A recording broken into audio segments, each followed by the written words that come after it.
અમદાવાદ શહેરના ભાઈપુરા વોડેમાં જોગેશ્વરી રોડ ઉપર બોલકા વગેરેની સવિશેષ કાળજી લેવામાં આવે છે, જ્યારે ગરીબ, પછાત અને પરદેશીઓ રહેતા નાગરિકો સાથે ઓરમાયું ભયુએ વર્તન કરવામાં આવે છે, કેમ કે તિથે નગરથી હાટકેશ્વર સુધી, જેમાં દોસ્તનગરની ચાલી, આદર્શ એપાર્ટમેન્ટ, વડિયારી નગર, મોદીનગર, જક્સીની ચાલી, મોતીનગર, શ્રાવણ નગર, મહાવીર નગર વગેરે વિસ્તારોમાં પ્રાથમિક સુવિધાઓના અભાવે લોક લાગણી ફેલાય છે. મ્યુનિસિપલ તંત્રની અક્ષમ્ય બેદરકારી, બિનકાયક્ષમ વહીવટ અને ભેદભાવ ભરેલી નીતિનો ભોગ નાગરિકો બની રહ્યા છે, કેમ કે 2 વર્ષ અગાઉ રોડ બનાવવામાં આવ્યો હતો, એ પણ અધૂરો બનાવવામાં આવ્યો હતો. એટલું જ નહીં, ખોદકામમાં કેટલી જગ્યાએ પેચવકે કરતા હોય આ વિસ્તારમાં પાણી ગટરની લાઈન નાખવામાં આવે છે અને રોડ રસ્તા ખાંડા ટેકરાવાળા બની ગયા છે. અકસ્માતોનું ભય રહેલો છે. રાહદારીઓને આવવા જવાનું મુશ્કેલી પડી રહી છે. છાશવારે ડ્રેનેજ લાઈન અને પીવાની લાઈન માટે ખાડો ખોદી તેને પૂર્યા પછી રોડ રસ્તા બનતા નથી, જેના કારણે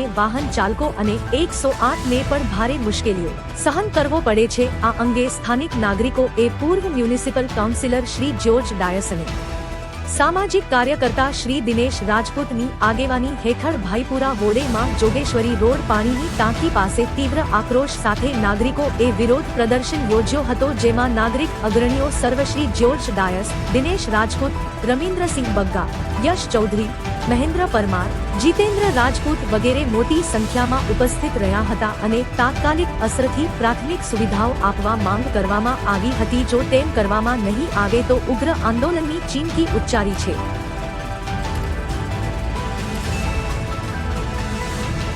મારું નામ દિનેશ રાજપૂત છે અને આજે અમે આ જગ્યા પર એટલા માટે ભેગા થયા છીએ કે આ રોડ પર અગાઉ 2 વર્ષ પહેલા રોડનું નિર્માણનું કામ શરૂ થયું હતું અને તીર્થનગર સુધી આ રોડનું કામ થયું હતું. ત્યારબાદ આ કામનું અટકાયત કરી, એટલે ત્યારબાદ આ કામને રોકી દેવામાં આવ્યું છે. પછી એ સમયનું અગત કારણ જે પણ હોય, પણ ત્યારબાદ આ રોડની પરિસ્થિતિ એવું છે કે જ્યાં ઘણીવાર લીકેજ થતી હોય છે, પછી લીકેજનું ખોદકામ કરીને પછી ખોદકામ કર્યા પછી એમને પૂરી દેવામાં આવે છે, જેના કારણે રોડ પર ટેકરા છે, ઊંચા નીચા એ બધા રસ્તા છે.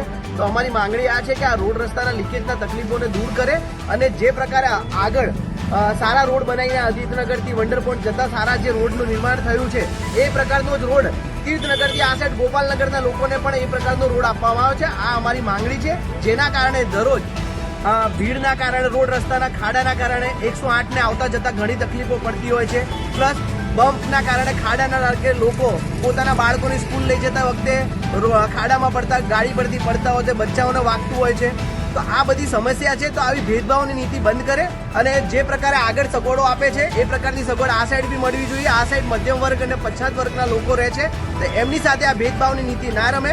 અને અહીંના જે સ્થાનિક કોર્પોરેટર છે, MLA છે, એના વિશે મારે વધારે નથી કેવું, પણ મને એટલી ખબર છે કે એ લોકોને ચૂંટણીના સમયમાં અમે લોકો જોયું હતું ને આજ સુધી અમે લોકો જોયું નથી કે નજીકમાં કઈ ચાલીઓ છે, કઈ ચાલીમાં લોકો કેવી રીતે રહે છે, કેવી સમસ્યા છે.